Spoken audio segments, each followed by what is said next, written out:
ঝিনাইদহ ৪ আসনের সংসদ সদস্য আনোয়ারুল আজিম আনারের মরদেহ উদ্ধার করেছে ভারতের পুলিশ। বুধবার সকালে কলকাতার নিউ টাউন এলাকায় সঞ্জীবা গার্ডেন থেকে তার মরদেহ উদ্ধার করা হয়। ভারতের সংবাদ প্রতিনিধি এই খবর দিয়ে বলেছে, গত ৮ দিন ধরে নিখোঁজ থাকার পর নিউ টাউন থেকে উদ্ধার হয়েছে বাংলাদেশের শাসক দল আওয়ামী লীগের ৩ বারের সংসদ সদস্যের মৃতদেহ।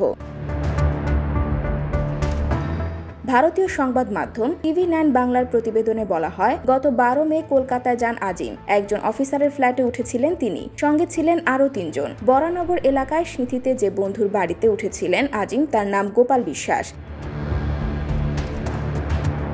গত ১৩ মে দুপুর ১টা ৪১ তার বাড়ি থেকে বেরিয়ে ভাড়া করা গাড়িতে ওঠেন আজিম। তারপর থেকে তার আর কোনো খোঁজ পাওয়া যায়নি। পুলিশের প্রাথমিক অনুমান, সংসদ সদস্য আজিমকে খুন করা হয়েছে, তবে পুলিশ এ বিষয়ে সুস্পষ্টভাবে মুখ খুলছে না। সিসিটিভি ফুটেজ খতিয়ে দেখা হচ্ছে কারা আজিমের সঙ্গে দেখা করতে এসেছিলেন, আর এ তদন্তে কাজ করছে বিধাননগর পুলিশ কমিশনার, IB ও STF।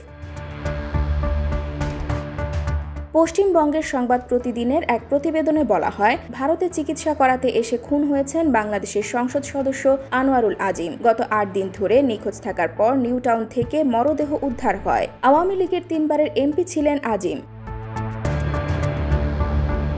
প্রতিবেদনে বলা হয়, এই ঘটনায় রীতিমতো শোরগোল শুরু হয়েছে দুই দেশের কূটনৈতিক মহলে। কে বা কারা তাকে খুন করেছে তার তদন্তে নেমেছে দেশটির পুলিশ প্রশাসন।